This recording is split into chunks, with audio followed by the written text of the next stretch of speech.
Olá pessoal, para quem não me conhece, eu sou Rafaela, sou psicóloga e também trabalho com práticas integrativas e vou falar um pouquinho mais sobre ansiedade. Quem assistiu meu vídeo passado, eu expliquei o que é ansiedade. Então hoje eu vou trazer alguns tipos de ansiedade que eu peguei do manual DSM-5, que é um manual que traz definições de como diagnosticar esses transtornos mentais. Então, o primeiro, que é muito comum, é o transtorno de ansiedade generalizada. Se você já se sentiu muito nervoso, muito preocupado, irritado ao extremo, vive tenso, não consegue relaxar nunca, sente muito cansaço físico, você dorme e acorda mais cansado ainda. Então, é um cansaço físico constante. Se você tem muita insônia, ansiedade, preocupação excessiva com alguma coisa do trabalho ou com alguma coisa específica do lado financeiro, por exemplo. Se isso se estende para mais de 6 meses, você pode estar com um transtorno de ansiedade generalizada. Então precisa prestar mais atenção, precisa se preocupar um pouquinho mais. Por quê? Esse transtorno ele pode trazer um sofrimento que vai te prejudicar tanto na sua vida social, quanto no seu trabalho, né, no seu profissional, assim como em qualquer outra área da sua vida. Então, o ideal é procurar ajuda de um profissional, de um psicólogo, porque assim, não é, eu me encaixei nesses itens aqui que ela falou, eu estou com isso. Não, você precisa de ajuda de um profissional para fazer o diagnóstico, tá bom?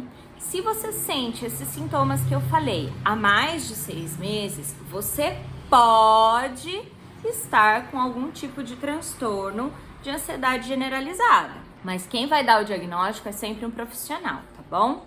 Isso serve de alerta para você procurar ajuda. Um segundo transtorno é o transtorno de ansiedade de separação. Ele é mais comum em crianças, mas pode acontecer com adulto também. Ele é um medo de uma separação de algo, de alguma coisa, ou pode ser até de um lugar, por exemplo, de uma casa.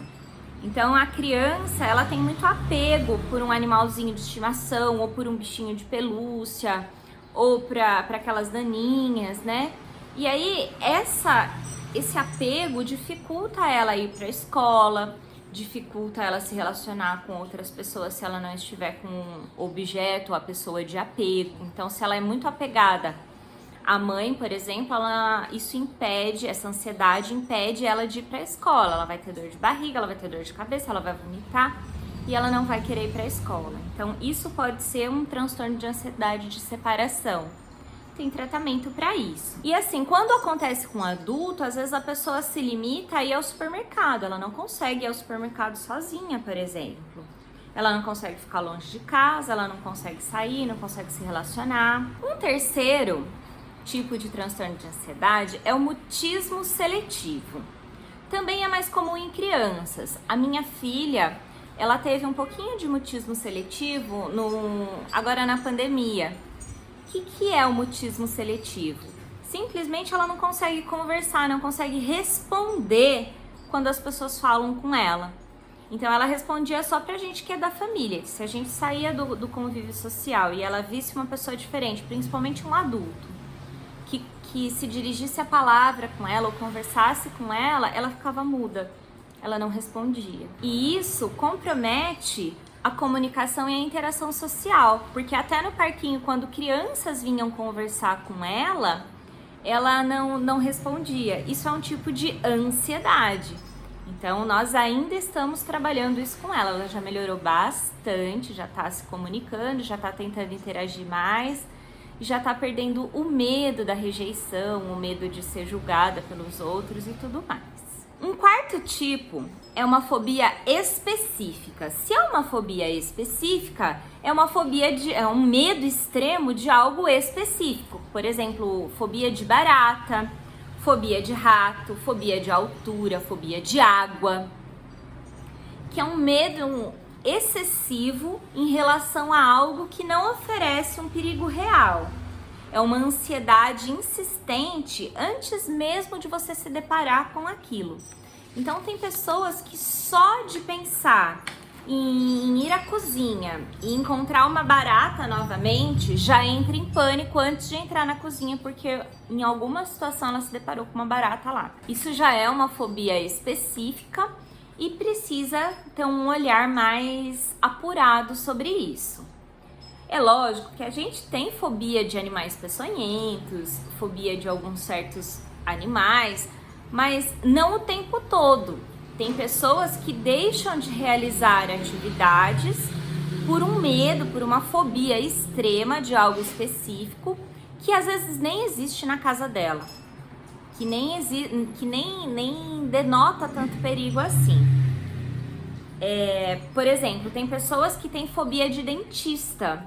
Para ir no dentista, começa a ter dor de barriga, começa a ter dor de cabeça, começa a dar palpitação, falta de ar. E às vezes ela desmarca o dentista, então impede ela de ir ao dentista. Tem pessoas que têm medo de injeção. Antes de tomar a injeção, que é uma picadinha de nada, ela já começa a passar mal. Ela sente os mesmos sintomas que eu falei aí do dentista. Da dor de barriga, da dor de cabeça, da tontura, da palpitação. A hora que ela vai tomar a injeção, ela desmaia, né? Isso é um tipo de ansiedade extrema.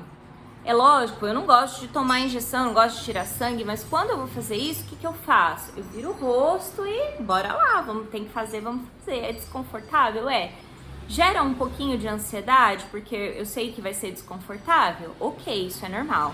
Agora, quando é um medo muito exagerado, a gente viu alguns memes desses, né, de fobia específica.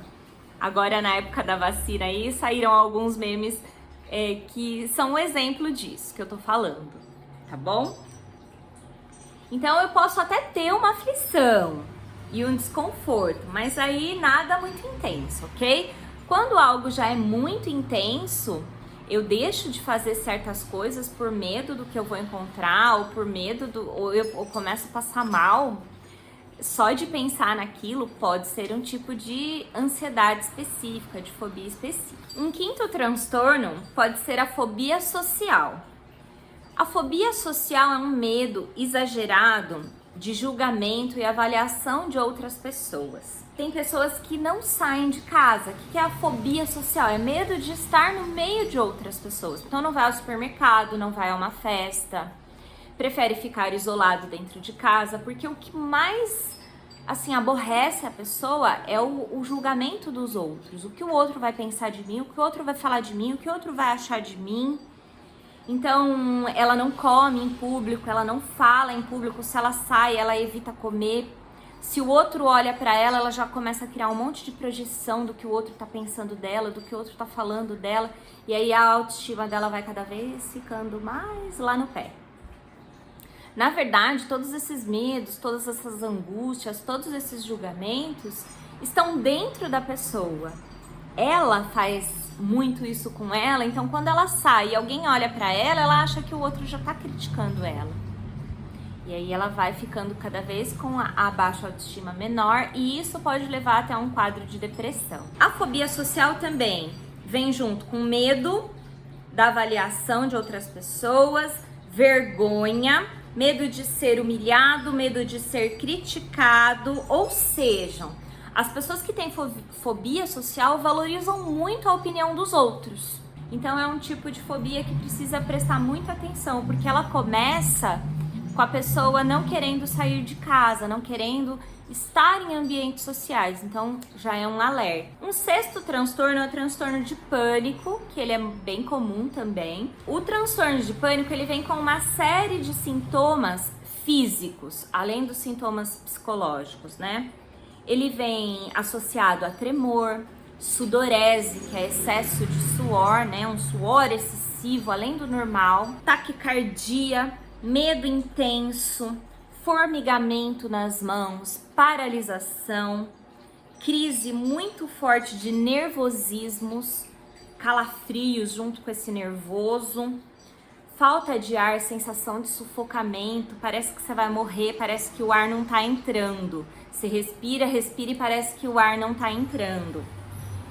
É aquela sensação que você vai morrer mesmo. Isso é o transtorno de pânico.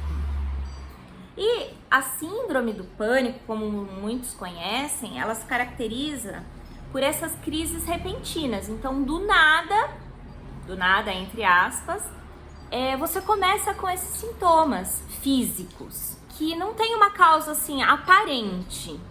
Você acorda no meio da noite com falta de ar, com taquicardia, suando frio, e você não sabe o que tá acontecendo, e aí você tá assim com a sensação que vai morrer. Isso é um transtorno de pânico. Parece que veio do nada, mas a gente sabe que tem uma causa. E esses picos, eles podem ser muito rápidos. Eles duram entre 15 a 30 minutos. Passado esses 15, 30 minutos, você fica com aquela sensação esquisita, aquilo passa, mas fica aquela sensação muito estranha. Aí fica o medo. Medo de ter isso de novo, medo de ter isso no meio do trabalho, medo de ter uma crise de pânico na hora que tá dirigindo no meio do trânsito, da loucura, ter uma crise de pânico na hora que você tá fazendo compra, enfim, vem o medo de sentir todas esses sintomas físicos novamente. Então, quando a gente tem um transtorno de pânico, a gente precisa prestar atenção qual foi o gatilho que pode ter desencadeado essas reações no meu corpo. O que é um gatilho? Da onde que veio isso? O que ligou? O que engatilhou para que eu tivesse essas sensações no meu corpo?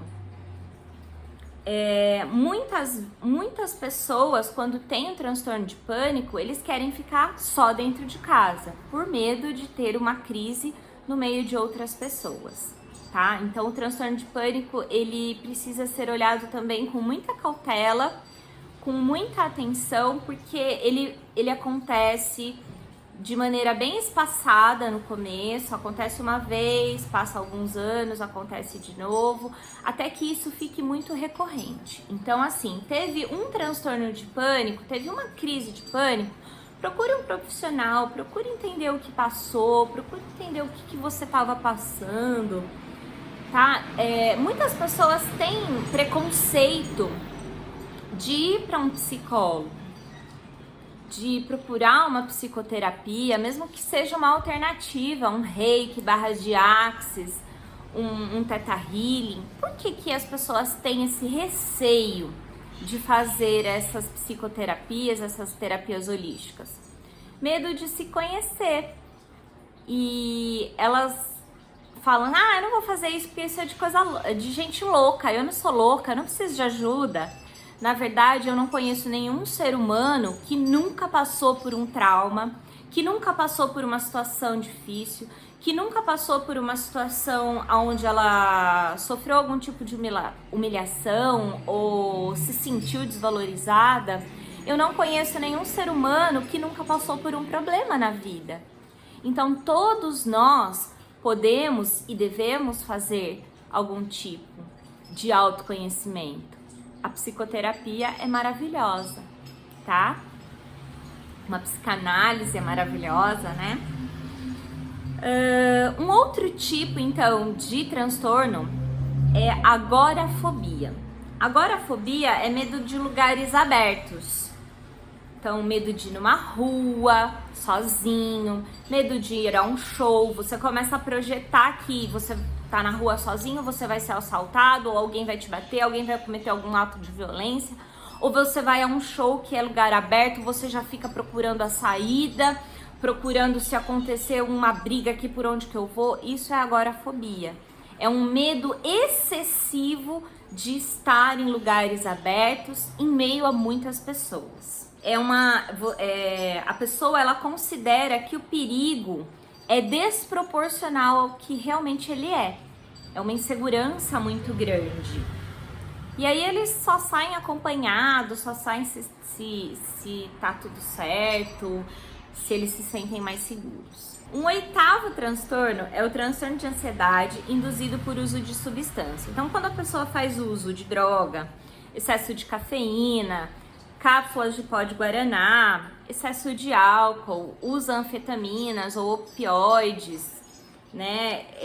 Ela pode ter a sensação, assim como no transtorno de pânico, todas aquelas sensações físicas que eu expliquei, porém isso está associado ao uso da substância.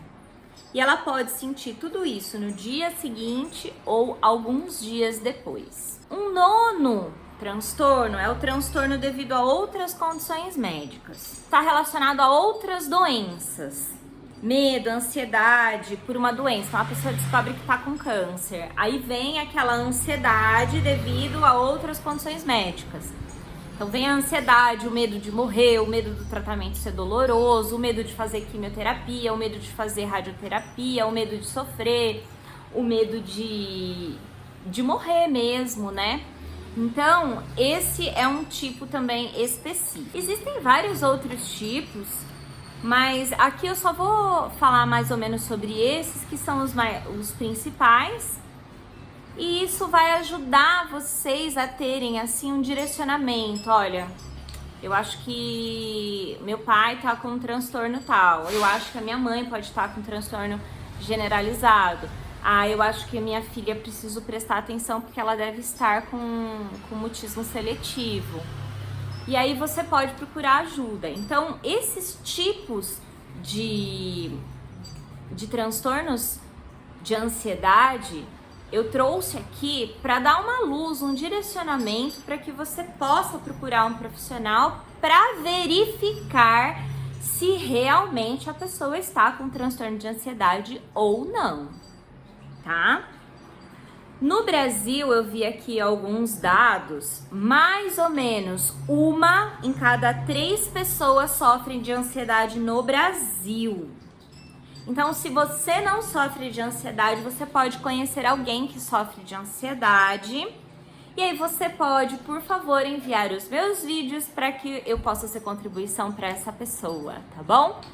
E dá um like, deixa um comentário aí, um beijo e até mais. Nos próximos vídeos eu vou falar sobre o tratamento e algumas dicas de como você pode tratar a sua ansiedade aí na sua casa, tá bom? Fica comigo, assista aos próximos vídeos, ok? Beijo, até mais!